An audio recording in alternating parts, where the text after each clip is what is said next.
Money.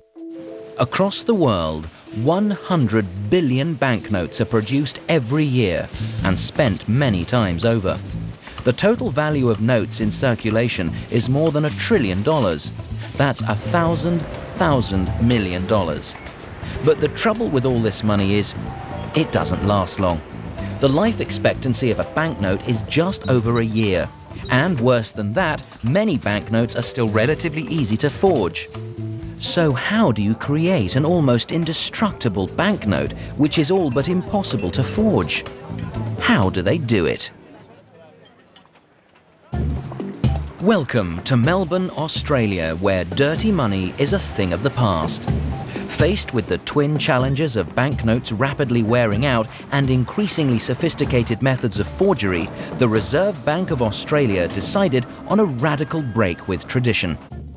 In 1988, they started to experiment with a bold new kind of banknote, one that was virtually indestructible, a banknote which was made of plastic. And it's such a success, it's catching on all over the world, from New Zealand to Nepal. To make their plastic money, the Australians start with these small granules of polymer. The tiny beads are melted at the top of this huge metal tube. And what you can see here is the molten polymer cascading down. As the 250-degree liquid travels, it is cooled by small jets of water. Now it's ready for the next stage in the process. And if you've ever blown bubbles, prepare to be amazed. This is one of the biggest bubbles on Earth, 5 stories high. It's so big, in fact, it's impossible to see it all at once. This is just the top. As long as it's maintained at the correct pressure, the walls of the bubble are always the same thickness.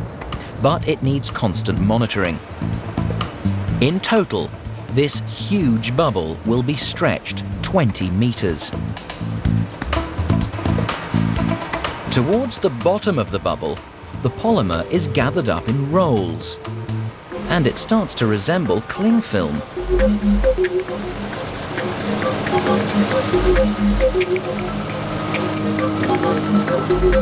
An infrared gauge checks that the film has the correct thickness. The polymer sheets are wrapped into rolls. Each roll contains over 8 kilometers of film and weighs 1.5 tons. Now they've created the polymer film, there's another problem. How do you print onto clear plastic so the ink doesn't rub off? The solution requires a massive press and some seriously gloopy paint. The film is painted white up to 5 times on each side, creating an opaque, adhesive surface that's ready to receive the banknote design. It may look like they've missed a bit, but in fact, every note will have a small transparent window. A strobe light is used to check that the windows are all there.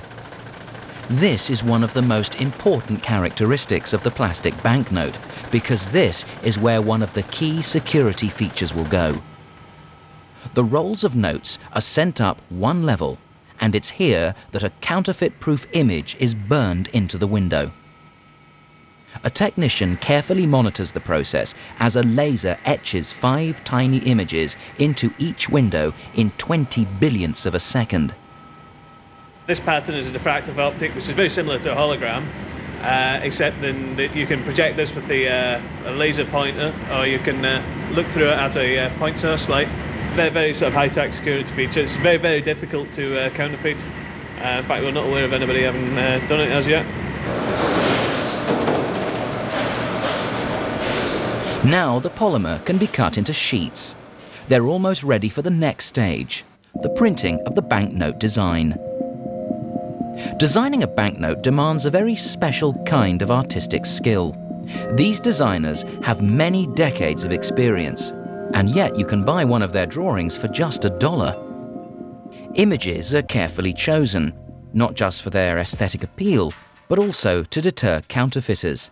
And this means they're packed with fine detail. A single banknote may take more than 2 years from initial design idea to entering circulation. Once the design is ready, it can go onto the polymer sheets. But this has to be done in 2 stages. First, the background colours are added by this special machine, which prints on both sides of the note simultaneously. Then the notes need to be transferred to a second machine for their next layer of ink.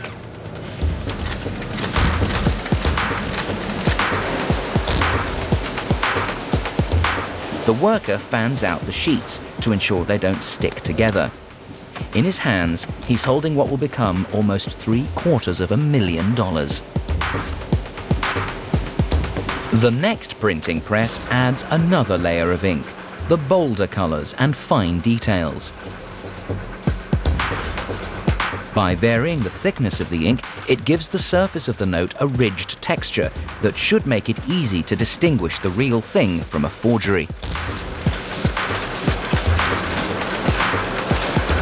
The notes are almost finished, but they still lack one key security feature: their unique serial numbers. The counter is set by hand to the first number of the next sequence, and the machine is ready to start numbering the notes. It can number 2.5 million notes in one 8-hour shift. And the printed banknotes can be cut to size, 500 sheets at a time. They look finished, but these banknotes aren't going anywhere just yet. Every single note must be checked to make sure it is perfect. Now this job is done by machine, but it used to be performed by a team of 70 women. Women were chosen because it was thought they had a keener eye for detail. Even today, it's a woman who checks a random sample of notes just to make sure the checking machine itself doesn't make a mistake.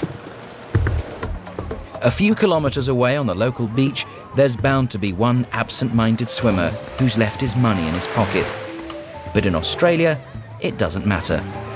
For this beach bum, his dripping loot will be just as acceptable to the local bartender as before he went into the water.